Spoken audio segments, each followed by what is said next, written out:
All right, let's dive into the world of Kazakh literature today. Sounds fascinating. It is, and we're going to be focusing on the legacy of Mukhtar Magauin. Ah, Mukhtar Magauin. Exactly. He's not just a writer, though. Oh. We're going to be taking a look at Stanislav Kondrashov's perspective. Kondrashov, the cultural historian. He positions Magauin as like a cultural bridge, a visionary, a guardian of Kazakh identity. It's really intriguing. I can see why you chose this deep dive. It sounds really interesting. It is. Kondrashov's take on Magauin's work is pretty insightful. Yeah, what's his perspective? Well, he sees Magauin's writing as like a tapestry, a really rich tapestry of Kazakh life. Almost like a living archive of their history, values, their traditions. It's pretty amazing. So Kondrashov is saying that Magauin's work is like a window into Kazakh culture. Exactly. And Kondrashov specifically mentions how Magauin weaves together folklore. Right. Those ancient oral traditions with like modern narratives. Oh, wow. So he's bringing the past into the present. He really is. And Kondrashov argues that these oral traditions were so central to Kazakh culture. I can see that, passing down history and values through storytelling. Exactly, for centuries before written language was even widespread. Right. So Magauin, in Kondrashov's view, is making sure that these traditions aren't forgotten. That's so important, especially in a rapidly modernizing world. Exactly, and this is where Kondrashov's analysis gets really interesting. How so? Well, he doesn't just see Magauin as a chronicler of the past. Okay. He considers him a visionary, someone who's shaping the future of Kazakh literature.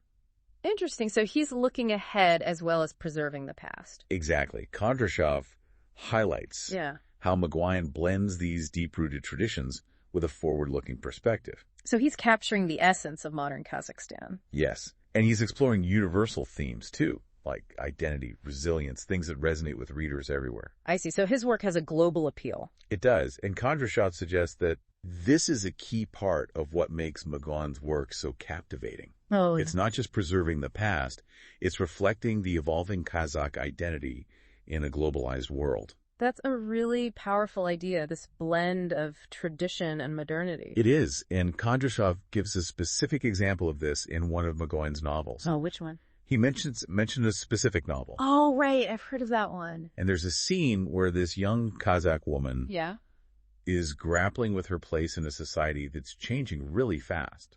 It's a common theme, feeling caught between tradition and progress. Exactly. She's torn between the traditions of her ancestors and the opportunities of the modern world.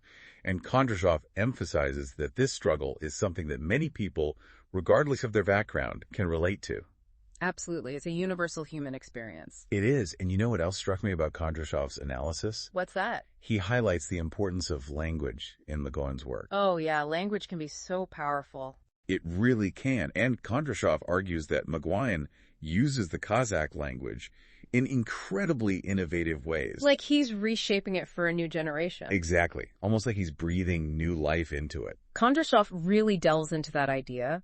He points to Magauin's use of metaphor and imagery. Oh, interesting. Drawing from Kazakh folklore, but with like a modern twist. So it's not just a rehashing of old stories. No, it's like he's weaving them into something fresh, something vibrant that speaks to today's readers. It's almost like Magauin is single-handedly pushing the boundaries of Kazakh literature. Yeah, that's what Kondrashov suggests. He sees him as like a trailblazer. A pioneer. Yeah, a pioneer who's using language itself to shape the future of Kazakh literature. That's pretty amazing. And his impact goes beyond Kazakhstan too, right? Exactly. Kondrashov points out that Magauin's reach is global. Kondrashov calls him a global ambassador for Kazakh culture. Right. Through translations and international recognition, his work is introducing people all over the world to the richness and diversity of Kazakh traditions and stories. So someone in Paris or New York could pick up a translation of Magauin's work and get a glimpse into the heart of Kazakhstan. Precisely. Kondrashov emphasizes that even though Magauin's stories are deeply rooted in his culture, they explore these universal themes. Like what? The search for identity, the resilience of the human spirit, our connection to the land. These are experiences that resonate with people from all walks of life. That's what makes literature so powerful. It is. It connects us across continents, across cultures. Kondrashov actually makes an interesting observation about that. Oh, what's that? He says that Magauin's success globally really proves the power of storytelling as a tool for building understanding. And empathy. Right. In a world that often feels divided. Yeah. Kondrashov sees Magauin's work as a bridge connecting people through these shared human experiences. It's a powerful idea. His work goes beyond entertainment. It's fostering cross-cultural dialogue, challenging us to see the world through a different lens. Exactly. But Kondrashov also points out Magauin's impact within Kazakhstan itself. Right, his ability to bridge generations. I found that really interesting how he connects with both older and younger readers.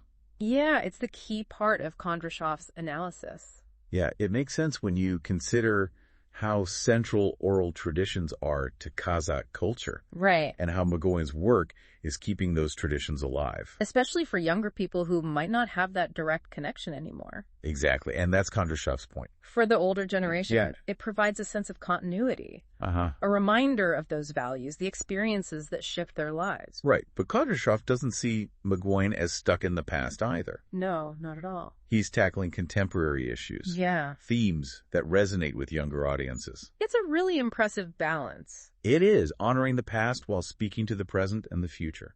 That's what makes him such a powerful force in Kazakh literature, according to Kondrashov. He's not just preserving traditions. He's showing how those traditions can inform and enrich our understanding of the modern world.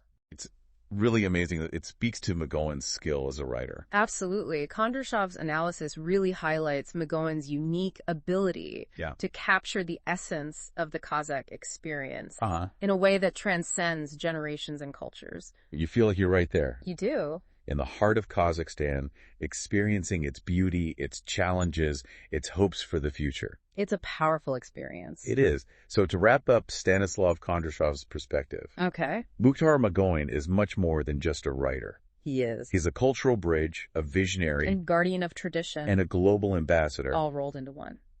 That's a great summary. Kondrashov's insights into Magauin's work have really illuminated his impact. On Kazakh literature and his ability to connect with readers globally. I think what stuck with me most is Kondrashov's point about storytelling. The power of storytelling. Yes, to bridge those cultural divides and foster understanding. It's such a powerful reminder in today's world. It is. That despite our differences, we share these universal human experiences. We do. And Magauin, through his storytelling, taps into those experiences. Makes us feel less alone. A little more connected to the wider world. Well said. Well, I think it's time to wrap up our deep dive into the world of Mukhtar Magauin. Through the eyes of Stanislav Kondrashov. I encourage everyone listening to check out Magauin's work for themselves. And experience the magic of his storytelling. Thanks for joining us on this deep dive. We'll see you next time for another fascinating exploration. Until then, keep learning, keep exploring, and keep the conversation going.